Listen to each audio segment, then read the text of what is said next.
নমস্কার, অ্যাস্ট্রোইজডমে সবাইকে স্বাগতম। প্রিয় দর্শক, সিংহ রাশির জাতক জাতিকাদের জন্য আসছে গুরুত্বপূর্ণ এক সপ্তাহ। শিক্ষা, চাকরি ও ব্যবসায় নতুন সুযোগ, উন্নতি ও বাস্তব পরিবর্তনের ইঙ্গিত রয়েছে।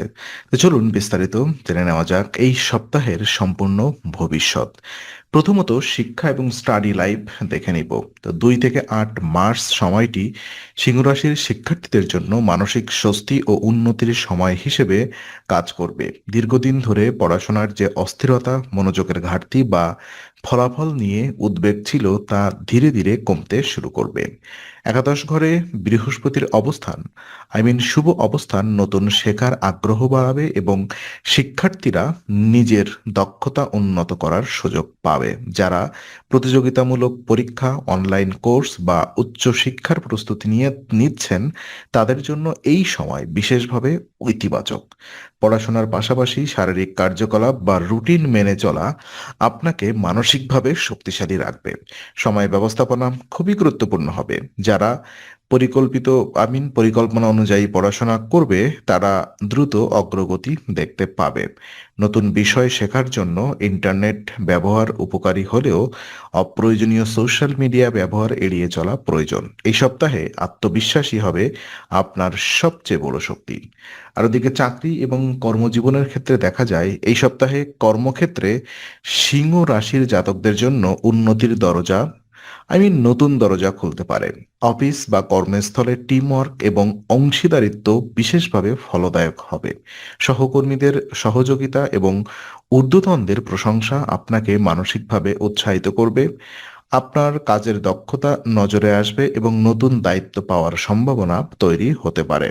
তবে অষ্টম ঘরে শনির প্রভাবের কারণে কিছু সময় সহকর্মী বা পার্টনারের মতবিরোধ দেখা দিতে পারে। এই পরিস্থিতিতে আবেগপ্রবণ না হয়ে ধৈর্য ধরে পরিস্থিতি সামলানো জরুরি। কর্মক্ষেত্রে রাজনৈতিক বা অপ্রয়োজনীয় বিতর্কে জড়ানো থেকে দূরে থাকুন। সপ্তাহের শেষ দিকে কাজের চাপ কমে সাফল্যের অনুভূতি বাড়বে। যারা চাকরি পরিবর্তনের কথা ভাবছেন, তারা পরিকল্পনা শুরু করতে পারেন, কিন্তু তাড়াহুড়া করে সিদ্ধান্ত না নেওয়াই ভালো। আর ব্যবসা এবং অর্থনৈতিক অবস্থার ক্ষেত্রে দেখা যায় যারা সপ্তাহের দ্বিতীয়ার্ধে সিংহ রাশির ব্যবসায়ী এবং অর্থনৈতিক পরিকল্পনার জন্য অত্যন্ত গুরুত্বপূর্ণ হতে পারে। বৃহস্পতির শুভ অবস্থান আর্থিক পুনরুদ্ধারের সুযোগ তৈরি করবে এবং অতীতের ক্ষতি ধীরে ধীরে কাটিয়ে ওঠার সম্ভাবনা দেখা দেবে। ব্যবসায় নতুন কন্টেন্ট নতুন ক্লায়েন্ট, নতুন ডিল বা পুরনো বিনিয়োগ থেকে লাভের ইঙ্গিত পাওয়া যায়। নতুন সম্পদ কেনা, ব্যবসা সম্প্রসারণ বা বড় পরিকল্পনা মাথায় আসতে পারে। তবে বিনিয়োগ করার আগে বিস্তারিত হিসাব ও পরামর্শ নেওয়া প্রয়োজন। পরিবার বা ঘনিষ্ঠ মানুষের সমর্থন অর্থনৈতিক সিদ্ধান্তে সহায়ক হবে। হঠাৎ লাভ এলেও অর্থ পরিচালনায় শৃঙ্খলা বজায় রাখা জরুরি, কারণ এই সময় সঠিক পরিকল্পনা ভবিষ্যতের স্থায়ী উন্নতির ভিত্তি তৈরি করবে। ধৈর্য ধরে পরিকল্পনা করলে আর্থিক স্থিতিশীলতাও বৃদ্ধি পাবে।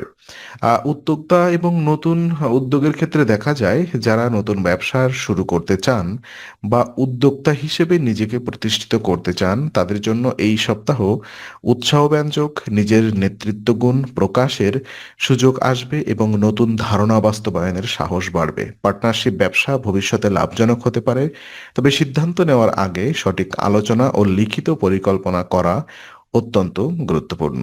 এই সময় তাড়াহুড়া না করে ধীরে ধীরে ব্যবসা গড়ে তোলা ভালো ফল দেবে। নতুন প্রযুক্তি, অনলাইন প্ল্যাটফর্ম বা ডিজিটাল দক্ষতা শেখা ভবিষ্যতের সাফল্যের পথ তৈরি করবে।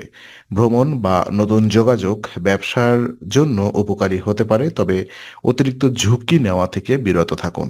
আত্মবিশ্বাস বজায় রেখে বাস্তবসম্মত পরিকল্পনা করলে দীর্ঘমেয়াদে বড় সাফল্যের সম্ভাবনা তৈরি হবে। আর বিশেষ উপায় হিসেবে দেখা যায় এই সপ্তাহে গ্রহগত প্রভাব আপনাকে উন্নতির সুযোগ দিলেও মানসিক স্থিরতা বজায় রাখা অত্যন্ত প্রয়োজন। অষ্টম ঘরে শনির অবস্থানের কারণে পারিবারিক দায়িত্ব অবহেলা করলে সম্পর্কের টানাপোড়েন তৈরি হতে পারে। তাই পরিবার কাজ ও ব্যক্তিগত জীবনের মধ্যে ভারসাম্য রাখা জরুরি। অতিরিক্ত চিন্তা বা মানসিক চাপ সিদ্ধান্ত নেওয়ার ক্ষমতা কমিয়ে দিতে পারে। নিজেকে ইতিবাচক রাখতে নিয়মিত ধ্যান, প্রার্থনা এবং শৃঙ্খলাপূর্ণ জীবনযাপন অনুসরণ করুন। নতুন কিছু শেখার অভ্যাস বজায় রাখুন এবং সময় নষ্ট করে এমন কাজ কমিয়ে দিন।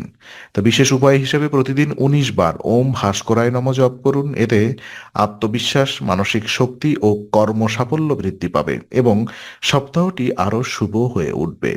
আজকের আলোচনা আমরা এখানেই শেষ করছি। ভালো লেগে থাকলে লাইক, কমেন্ট ও শেয়ার করুন। আর এমন ভিডিও পেতে অবশ্যই চ্যানেলটি সাবস্ক্রাইব করুন। আবার দেখা হবে, ততক্ষণ ভালো থাকুন, শান্তিতে থাকুন।